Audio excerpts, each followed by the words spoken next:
오늘도 하나님의 은혜가 저희 여러분에게 함께하기를 기원합니다. 예수님의 동생 야고보를 통하여 주시는 하나님의 말씀입니다.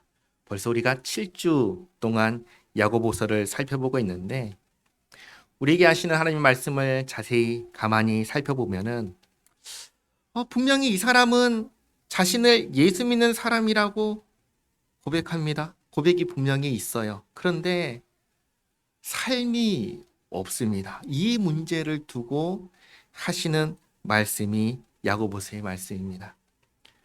그러니까 이제 교회 밖의 문제가 아니라 교회 안의 문제입니다.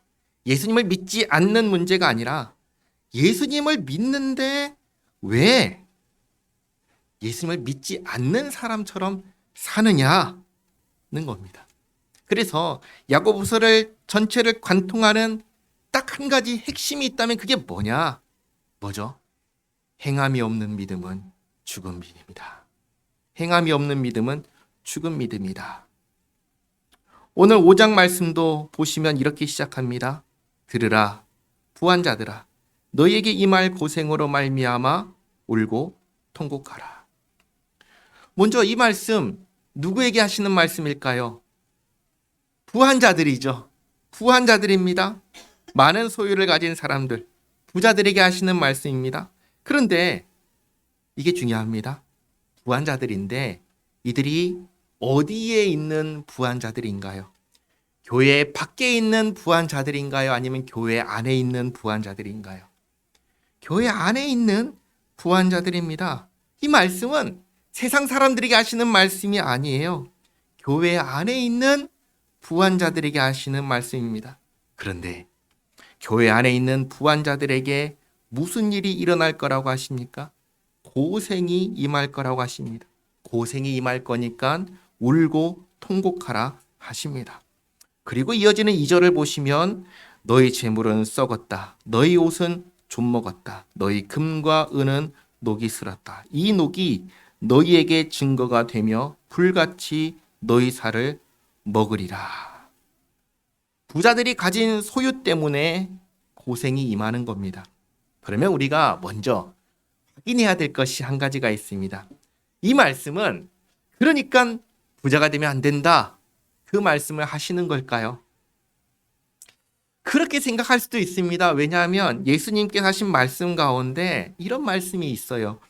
주보를 보시면 누가복음 18장 25절 말씀이 있는데 같이 한번 읽어보겠습니다. 낙타가 바늘기로 들어가는 것이 부자가 하나님의 나라에 들어가는 것보다 쉬우니라 하시니 아멘. 근데 사실 이 말씀은 부자는 하나님 나라에 천국에 들어가지 못한다라는 말씀인가요? 그거 아닙니다.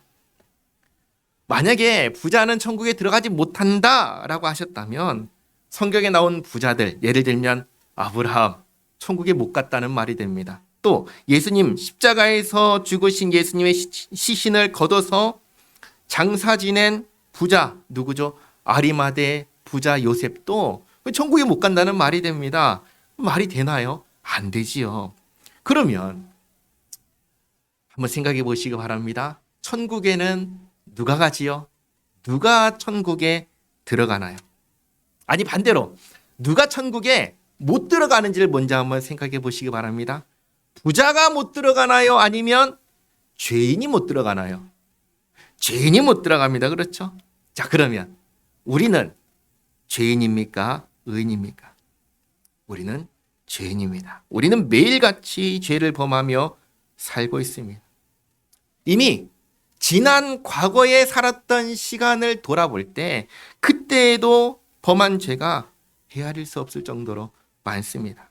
태어났을 때부터 부모님을 힘들게 하고 그리고 형제가 있으면 꼬집고 미워하고 시기하고 질투하면서 이미 우리의 삶 가운데 누적된 죄는 이루 말할 수가 없습니다. 생각으로 말로 행동으로도 매일 죄를 범하며 살았습니다. 그러니 우리는 죄인입니다. 그러면 우리는 천국에 들어가나요? 못 들어가나요? 놀랍게도 우리는 천국에 들어갑니다. 왜 천국에 들어가지요? 딱 하나죠. 예수님 때문입니다. 예수님을 믿기 때문에 우리는 천국에 들어갑니다. 아니, 우리가 죄인인데 어떻게 천국에 들어가는가? 우리가 천국에 들어갈 수 있는 이유는 죄인인 우리가 받아야 할 죄벌을 예수님께서 십자가에서 대신 받으셨기 때문입니다. 마치 우리가 갚아야 될 빚이 있는데 그 빚을 예수님께서 대신 갚아주신 것과 같은 겁니다. 또 죄인인 우리가 죄인이 아니라 의인이 되어야 하는데 우린 의인이 되지 못했어요. 우린 죄인이잖아요. 그런데 예수님께서 하나님 말씀에 순종하심으로 이루신 그 의를 예수 믿는 우리에게 입혀주셔서 우리가 죄인임에도 불구하고 의인이라 칭함을 받게 해주셨습니다. 그래서 우리가 천국에 들어갈 수 있는 겁니다. 근데 여기서 잘 보시기 바랍니다.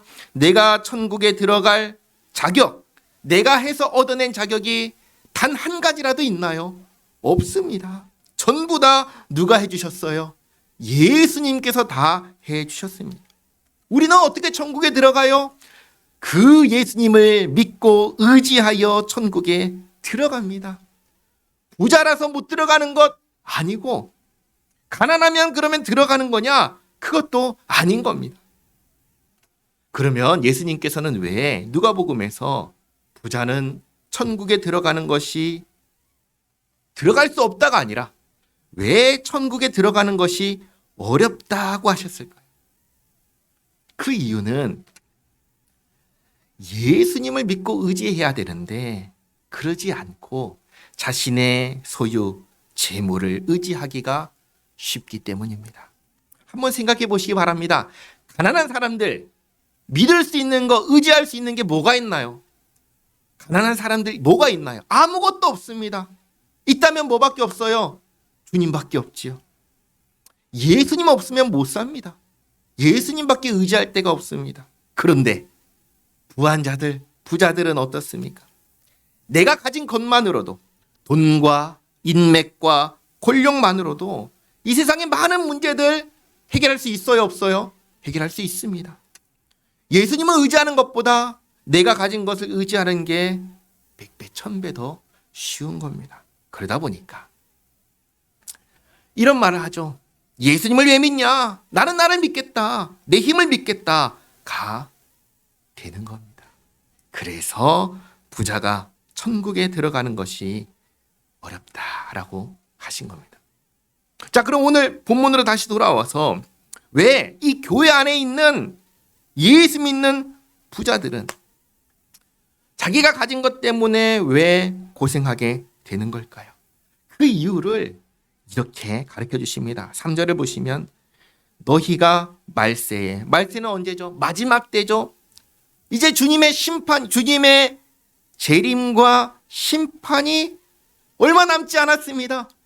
그날이 가까이 와 있습니다. 마지막 때 하나님의 심판이 곧 이루어지는 이때에 뭐 했어요? 재물을 쌓았다라고 하십니다. 그런데 재물을 쌓을 때 어떻게 재물을 쌓았는가? 4절 보시면 보라, 너희 밭에서 추수한 품꾼에게 주지 아니한 삭시 소리 지르며 그 추수한 자의 우는 소리가 만군의 주의 귀에 들렸느니라. 쉽게 말해 이 부자들은 어떤 사람들이냐면 품꾼을 거느린 사람들입니다. 이들에게 일을 시키고 품삯을 주는 사람들입니다. 그런데 그 삭을 줬다는 거예요? 안 줬다는 거예요? 안 줬다는 거예요. 근데 누가 주지 않았다는 거예요? 교회 안에 있는 부자들이 이렇게 했다는 겁니다. 말도 안 되는 일인데 이 당시에, 그리고 심지어 오늘날에도 이런 사람들이 있다는 겁니다. 정당하게 받아야 할 몫을 주지 않는, 그러면서도 나는 예수 믿는 사람이다 라고 하는 사람들이 있다는 겁니다. 그래서 하시는 말씀입니다. 잘 보시기 바랍니다. 예수 믿는 사람들은 정직해야 할까요? 정직하지 않아도 괜찮을까요? 말할 필요 없죠. 정직해야 됩니다. 정직하지 않으면 하나님께서 그래도 괜찮다라고 하실까요? 아니면 징계하실까요? 징계하십니다. 예수 믿는 사람이 일을 시키고 정당한 대가를 주지 않는다? 하나님께서 괜찮다 하실까요? 징계하실까요? 징계하신다는 겁니다. 지금 이것을 말씀하시는 겁니다. 사실 이런 모습은, 이런 행동은 예수 믿는 사람에게서는 나와서는 안 되는 모습들입니다. 그런데 교회 안에 이런 사람들이 있다는 겁니다. 또 보시면 5절에 너희가 땅에서 사치하고 방종하여. 이 당시에 사치하고 방종하려면 그만큼 자기 밑에 있는 사람들을 굴려야 했습니다. 쥐어짜야 했습니다. 그걸 지적하고 계신 겁니다. 그래서 살육의 날에, 살육의 날은 어떤 날이에요? 하나님께서 심판하시는 날입니다.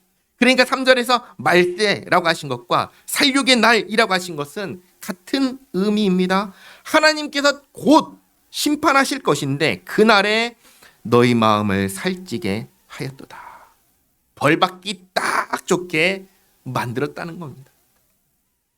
다시 말씀드립니다. 하나님께서는 예수 믿는 우리가 죄를 범하며 사는 것을 결코 괜찮다 하지 않으십니다. 하나님은 죄를 사랑하세요? 미워하세요? 죄를 미워하십니다. 죄인을 향하여 사랑하세요? 진노하세요? 진노하십니다. 하나님은 죄인을 향하여 진노하고 저주하십니다. 예수 믿으니까 내 마음대로 살아도 괜찮아, 방종해도 괜찮아, 죄를 범해도 괜찮아, 전부 다 거짓말입니다. 정말 잘못된 주장들입니다. 하나님께서는 야고보서를 통해서 이건 결코 아니다. 믿음에 따른 행함이 없는 믿음은 죽은 믿음이다. 분명하게 계속해서 말씀하십니다. 물론 우리가 부족하고 연약하고 우린 본질상 죄인이잖아요. 그 죄성 때문에 실수하고 놓칠 수 있습니다. 깜빡할 수 있습니다. 그러면 정상적인 예수 믿는 사람은 그럴 때 어떻게 할까요? 사과하겠죠. 아, 내가 놓쳤다고, 미안하다고 사과하고 용서를 구하고 어떻게 해요? 빨리 보상하겠죠. 정상적인 예수 믿는 사람이라면 나오는 모습과 태도입니다. 그러지 않는 것을 놓고 경고하시는 겁니다. 그리고 6절을 보시기 바랍니다. 심지어 너희는 의인을 정죄하고 죽였으나 그는 너희에게 대항하지 아니하였느니라. 여기서 말하는 의인은 누구일까요? 예수님. 잘 보시기 바랍니다. 예수님을 죽이고 정죄하고 죽인 사람들이 누구죠? 가난한 사람들인가요? 부한 사람들인가요? 부한 사람들입니다. 가진 자들입니다. 힘 있는 사람들, 권력자들이었습니다. 그러니까 교회 안에 있는 부한 자들이 정말 믿음으로 살지 않으면, 믿음으로 행하지 않으면 예수님을 죽인 사람들과 같은 길을 가기가 쉬운 겁니다. 그래서 너희와 같은 자들, 부한 자들이 의인을 정죄하고 죽였다라고 하신 겁니다. 자, 예수님께서 십자가에 달려 돌아가셨던 그때를 한번 생각해 보시기 바랍니다. 예수님은 죄가 있으셨어요? 없으셨어요? 죄가 없으셨습니다. 죄가 없으신데도 불구하고 십자가에 달리셨습니다. 그때의 재판장이 누구였죠? 본디오 빌라도였습니다. 본디오 빌라도가 3번이나 뭐라고 판단했지요? 이 사람은 죄가 없다. 이 사람은 죽일 만한 죄가 없다. 3번이나 선언했음에도 불구하고 예수님 십자가에 달리셨습니다. 자, 그런데 이때에 예수님께서는 12군단도 더 되는 천사를 불러서 대항할 수 있으셨습니까? 없으셨습니까? 있으셨습니다. 예수님은 그때에도 얼마든지 십자가에서 내려올 수 있었나요? 없었나요? 있었습니다. 아니, 아예 이런 상황이 일어나지 않도록 하실 수도 있었습니다. 바로 그 전날 예수님은 자신이 내일 십자가에 달린다 아셨어요? 모르셨어요? 아셨습니다. 겟세마네 동산에서 하나님 아버지께 3번이나 기도하실 때 뭐라고 기도하셨죠? 하나님, 아버지, 할 수만 있다면 이 잔을 내게서 지나가게 하옵소서. 3번이나 기도했습니다. 그 기도하고 난 다음에 됐다 하고는 떠나실 수 있었어요? 없었어요? 있으셨습니다. 그러나 그렇게 하지 않으셨습니다. 아버지 하나님의 뜻대로 재판 받으시고 정죄 받으시고 십자가에 달리셨습니다. 다 참고 하신 겁니다. 질문 드립니다. 왜 예수님께서 십자가에 달리지 않으실 수 있음에도 불구하고 다 참고 십자가에 달리셨죠. 왜 그렇게 하셨죠?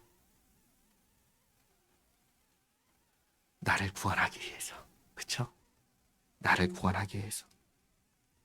우리는 구원을 무엇으로 받는다고 얘기하지요? 우리는 어떻게 하면 구원받는다고 하지요? 내가 뭔가를 잘하면 된다고 하나요? 내가 의롭게 행동을 하면 구원받는다고 하나요? 아니죠. 딱 한 가지죠. 뭐예요? 예수님 믿으면. 예수님을 믿으면. 누구든지 예수 믿으면 구원받는다. 죄사함 받고 하나님의 자녀가 되고 천국의 상속자가 된다. 쉽나요? 어렵나요? 너무나 쉽지요. 너무나 쉽지요.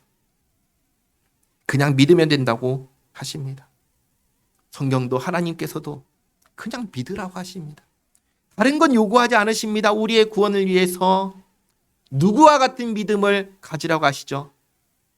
어린아이와 같은 믿음이죠. 어린아이와 같은. 어린아이가 뭘 정확하게 알고 많이 알고 확실하게 알아서 믿나요? 아니잖아요. 그냥 믿잖아요. 예수님 믿으면 구원받는데, 아 그래? 그럼 예수님 믿을게. 거기에 어떤 깊은 이해와 지식과 그런 게 있나요? 없지요. 그냥 믿는 거잖아요.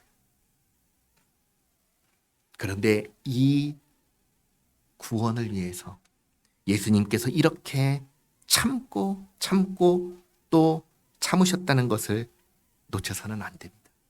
우리를 구원하기 위해서 모든 믿는 자에게 구원을 주시기 위해서 하나님께서 예수님께서 어떤 값을 치르셨는지를 우리가 잊어서는 안 됩니다. 7절에 이렇게 말씀하십니다. 그러므로 형제들아 주께서 강림하시기까지 길이 참으라. 보라 농부가 땅에서 나는 귀한 열매를 바라고 길이 참아 이른 비와 늦은 비를 기다리나니 너희도 길이 참고 마음을 굳건하게 하라. 주의 강림이 가까우니라. 주님께서 오시면 주님께서 모든 것을 갚아 주실 것입니다. 그것을 기다리라는 겁니다. 형제들아 서로 원망하지 말라. 그리하여야 심판을 면하리라. 보라 심판주가 문 밖에 서 계시니라. 형제들아 주의 이름으로 말한 선지자들을 고난과 오래 참음의 본으로 삼으라. 구약 성경에 등장하는 대부분의 선지자들 언제 활동했는 줄 아세요? 언제 활동했냐면 분열 왕국 시대에 활동했습니다. 이스라엘이 사울과 다윗과 솔로몬 다음 때에 남유다와 북이스라엘로 찢어집니다. 그때에 무수히 많은 선지자들을 하나님께서 보내셔서 말씀하셨습니다. 그럼 하나님께서 선지자들 통하여 그때에 무슨 말씀을 하셨을까요? 간단합니다. 핵심은 이겁니다. 너희들 이렇게 살면 망한다. 이렇게 살면 벌 받는다. 회개해라. 돌아서라. 그러면 산다. 이 말씀을 무수히 많은 선지자들을 보내서 말씀하셨습니다. 언제요? 분열왕국 시대에. 자, 그런데 그러면 이 말씀을 하실 때에 이스라엘 백성들은 하나님 말씀에 순종하며 살았을까요? 불순종하며 살았을까요? 불순종하며 사니까 그 말씀을 하신 겁니다. 이렇게 살면 안 된다. 망한다. 돌이켜라. 회개하라.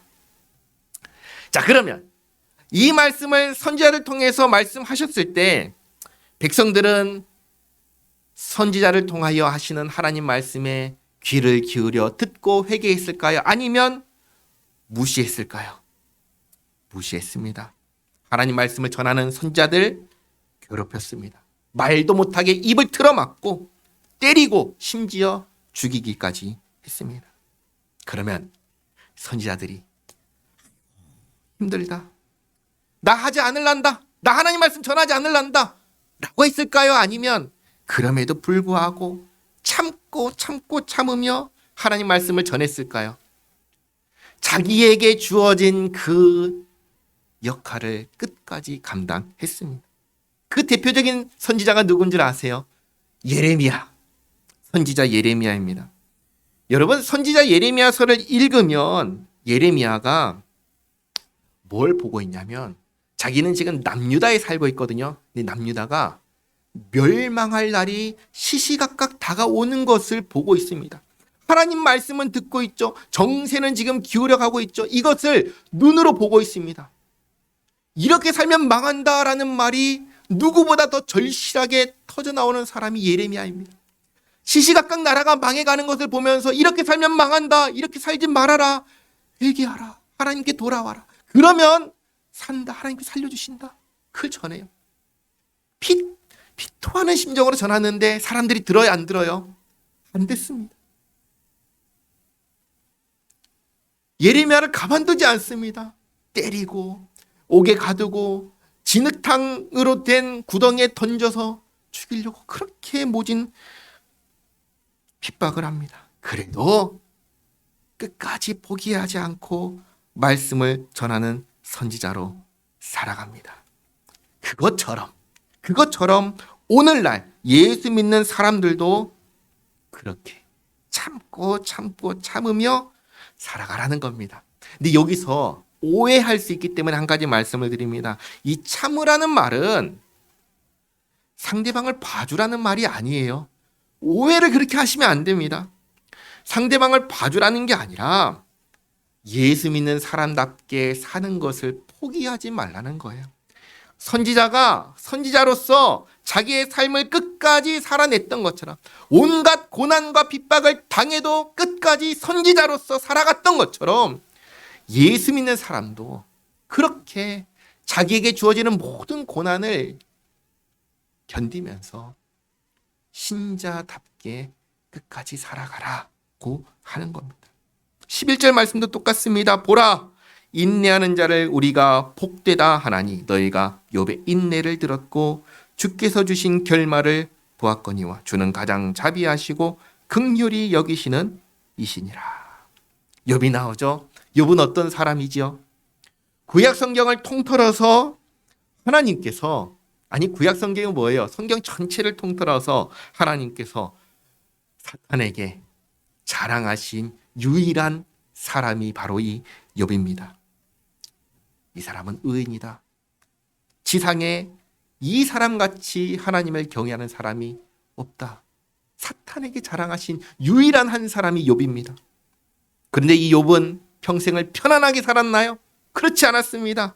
정말 말로는 뭐라고 표현할 수 없을 괴로움과 고난을 겪은 사람이 욥입니다. 그런데 이 욥은 괴로움과 고난 속에서 자신이 하나님의 사람임을 단 한순간이라도 포기한 적이 있나요? 없습니다. 하나님, 너무나 괴롭습니다. 너무나 고통스럽습니다. 하나님 붙잡고 신음할지언정 날 이렇게 괴롭게 하시고 나를 쳐다보지도 않으시는 하나님, 난 이제는 떠나겠습니다. 그런 적 없습니다. 끝까지 하나님 붙잡고 씨름하며 자신이 하나님의 사람임을 포기하지 않고 살아간 사람, 욥입니다. 오늘날로 치면은 예수 믿는 믿음을 포기하지 않았다는 겁니다. 그리고 하나님께서는 욥을 돌봐주셨고 잃어버린 모든 것을 되찾아 주셨습니다. 그러므로 원망하지 말고, 특별히 서로 원망하지 말고, 예수 믿는 사람답게 끝까지 낙심하지 말고 포기하지 말고 참고 인내하며 예수 믿는 사람답게 살면은 누가 갚아주셔요? 하나님께서 갚아주신다고 하신다는 것. 내 형제들아, 무엇보다도 맹세하지 말지니 하늘로나 땅으로나 아무 다른 것으로도 맹세하지 말고 오직 너희가 그렇다고 생각하는 것은 그렇다 하고 아니라고 생각하는 것은 아니라 하여 정죄 받음을 면하라. 이 말씀은 예수님께서 하신 말씀 그대로 하신 말씀입니다. 마태복음 5장 33절에서 37절까지 말씀인데요. 같이 한번 읽어보겠습니다. 또 옛사람에게 말한 바 헛맹세를 하지 말고 내 맹세한 것을 주께 지키라 하였다는 것을 너희가 들었으나 나는 너희에게 이르노니 도무지 맹세하지 말지니 하늘로도 하지 말라 이는 하나님의 보좌임이요 땅으로도 하지 말라 이는 하나님의 발등상임이요 예루살렘으로도 하지 말라 이는 큰 임금의 성임이요 내 머리로도 하지 말라 이는 내가 한터럭도 희고 검게 할 수 없음이라 오직 너희 말은 옳다 옳다 아니라 아니라 하라 이에서 지나는 것은 악으로부터 나느니라. 아멘. 왜 맹세하지 말라고 하시죠? 우리에게 그 맹세를 지킬 능력이 없기 때문입니다. 우리가 책임질 수가 없기 때문입니다. 흔히 우리는 내가 책임질게 쉽게 말을 합니다. 그러나 실제로 문제가 생기면 어때요? 책임지나요? 아니요. 거의 대부분 책임지지 않습니다. 우리가 실제로 경험하는 현실입니다. 그렇기 때문에 하나님께서 맹세하지 말라고 하신 겁니다. 우리의 무능함, 우리의 무력함을 분명하게 아시기 때문에 하신 말씀입니다. 대신 우리에게 이것을 하라고 하십니다. 뭐죠? 옳은 것은 옳다, 아닌 것은 아니다. 이거는 책임지고 말고 할 것이 없는 거예요. 그냥 있는 그대로의 사실을 말하는 겁니다. 그 선을 넘지 말라고 하신 겁니다. 그리고 13절 이렇게 말씀하십니다. 너희 중에 고난 당하는 자가 있느냐? 그는 기도할 것이요. 여러분, 고난 당할 때 기도하고 계십니까? 성경은 우리에게 기도하라고 하십니다. 그 질문 드립니다. 중요한 질문이에요. 기도하면 문제가 해결됩니까? 기도하면 문제가 해결됩니다. 해결됩니다. 누가 우리의 기도를 들으셔요?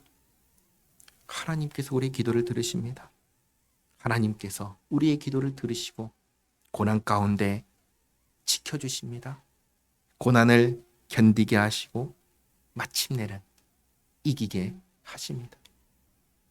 잘 생각해 보시기 바랍니다. 우리가 주님 앞에 기도하는데 주님께서 고아처럼 우리를 내버려 두신 적이 있나요? 없습니다. 우리의 기도 주님께서 들으십니다. 그러니까 고난 중에 있으면 뭐 하라고 하세요? 기도하라고 하시는 겁니다. 그 다음 또 이어서 뭐라고 하시죠? 즐거워하는 자가 있느냐? 그는 찬송할지니라. 즐거운데 왜 찬송해야 할까요? 우리의 모든 즐거움과 기쁨은 누가 주신 걸까요? 하나님께서 주셨다는 겁니다. 하나님께서 주셨다는 거예요. 자, 보시기 바랍니다. 모든 슬픔과 괴로움은 죄로 인한 겁니다. 그렇죠? 죄로 인한 거예요. 인생은 괴롭습니다. 왜요? 죄인이기 때문입니다. 그렇기에 기도하는 것이죠. 하나님의 도움을 구하는 겁니다. 그런데 우리가 죄 가운데 살면서 항상 괴롭고 슬프고 힘들기만 하나요?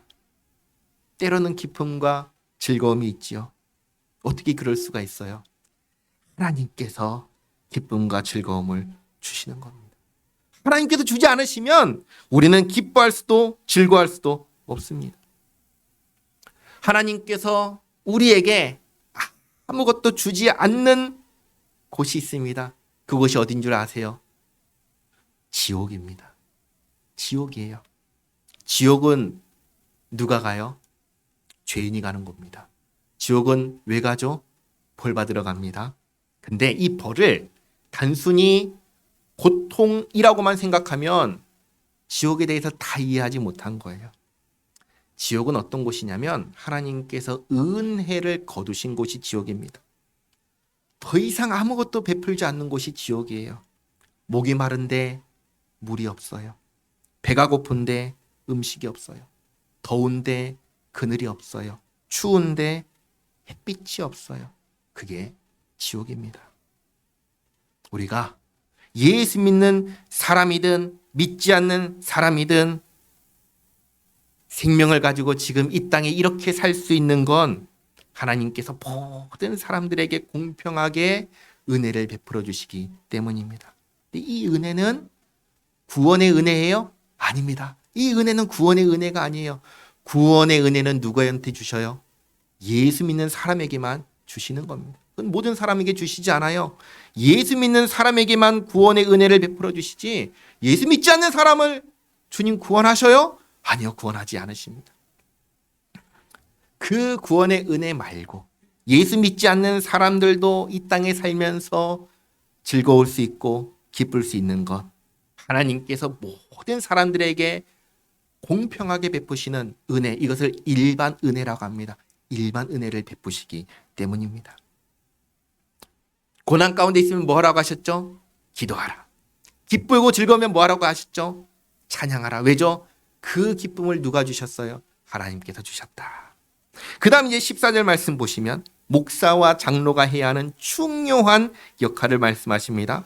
너희 중에 병든 자가 있느냐? 그는 교회의 장로들을 청할 것이요. 그들은 주의 이름으로 기름을 바르며 그를 위하여 기도할지니라. 병든 자는 누구를 청하라고 하셨어요? 장로입니다.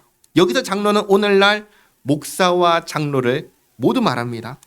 병든 자는 목사와 장로를 청하라고 하십니다. 그러면 청함받은 목사나 장로가 가서 뭘 해요? 기름을 바르죠. 근데 여기서 말하는 기름은 참기름, 들기름, 무슨 기름 이런 기름이 아니에요. 뭘까요? 약으로 바르는 기름입니다. 약으로 바르는 기름. 그러니까 오늘날로 말하면 약을 주라는 거예요. 약을 바르라는 겁니다. 약을 바르고 그다음 뭐예요? 기도하라는 겁니다. 이게 목사와 장로가 해야 할 중요한 일입니다. 15절 믿음의 기도는 병든 자를 구원하리니 주께서 그를 일으키시리라. 혹시 죄를 범하였을지라도 사하심을 받으리라. 그러므로 너희 죄를 서로 고백하며 병이 낫기를 위하여 서로 기도하라.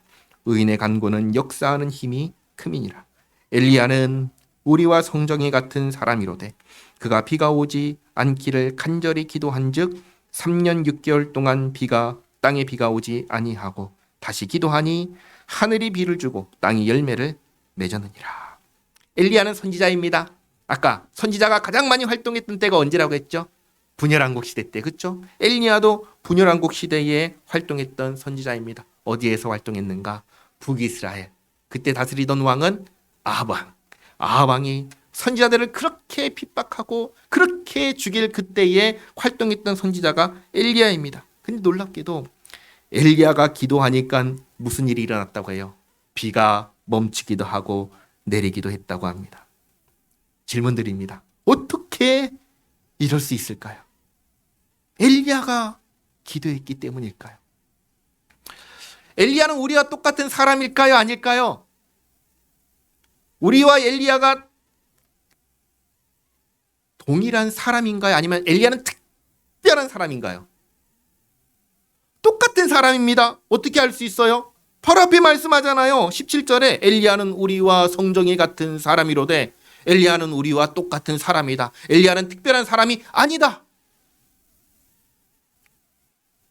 그런데 어떻게 이런 일이 일어나죠? 앞에 16절에 뭐라고 했죠? 의인의 간구는 역사하는 힘이 크다. 15절에서도 뭐라고 했죠? 믿음의 기도는 병든 자를 구원한다. 핵심은 뭐예요? 엘리야이기 때문에 이런 일이 일어났다가 아닌 거예요.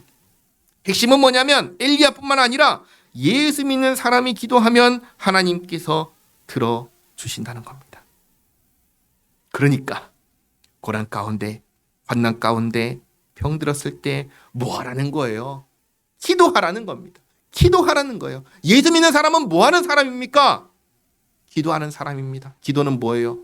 하나님을 의지하는 거예요. 하나님을 의지하는 거예요. 하나님 도와주세요. 하나님 도와주세요. 마지막으로 19절입니다. 내 형제들아 너희 중에 미혹되어 진리를 떠난 자를 누가 돌아서게 하면 너희가 알 것은 죄인을 미혹된 길에서 돌아서게 하는 자가 그의 영혼을 사망에서 구원할 것이며 허다한 죄를 덮을 것임이라. 아멘. 우리가 흔히 이런 기도를 합니다. 하나님께서 기뻐하시는 뜻을 알게 하옵소서. 하나님께서 원하시는 삶을 살게 하옵소서 기도합니다. 오늘 야고보는 마지막으로 하나님께서 기뻐하시는 것이 무엇인지를 분명하게 알려주십니다. 우리 하나님께서 정말 기뻐하시는 것 뭘까요? 뭐라고 해요?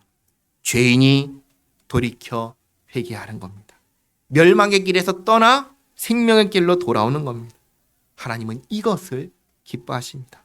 그래서 우리가 어떤 삶을 살기를 원하시냐면 사실은 전도하는 삶을 살기를 원하십니다. 왜 그래요?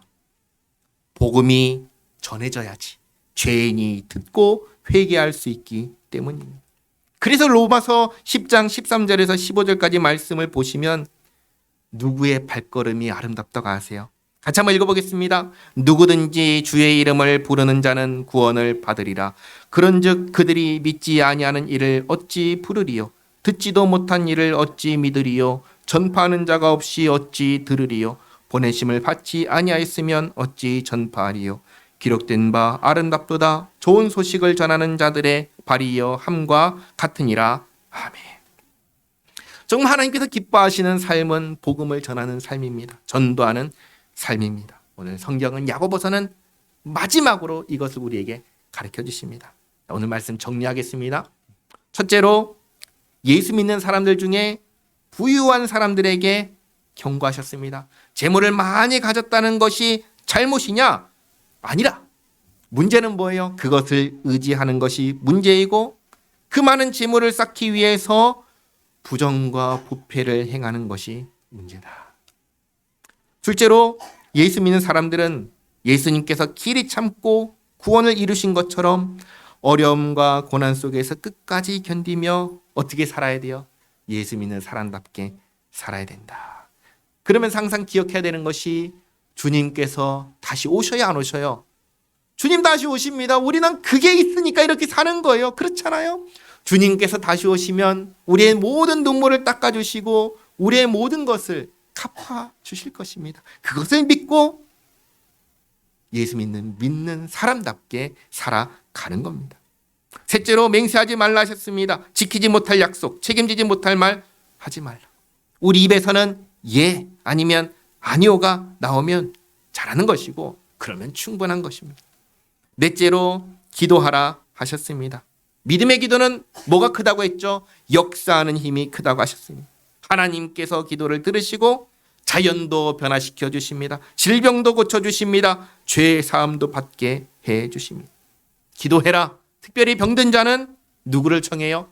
장로를 청하고 그러면 장로는 가서 뭐 해요? 약 발라주고 기도하라 하셨습니다. 마지막으로 하나님께서 기뻐하시는 것이 무엇인지 분명하게 알려주셨는데 그게 뭐예요? 죄인이 사는 겁니다. 죄인이 살려면 복음을 전해야 되죠. 복음 전하는 삶을 사는 것을 기뻐하십니다. 전도하는 것을 기뻐하십니다.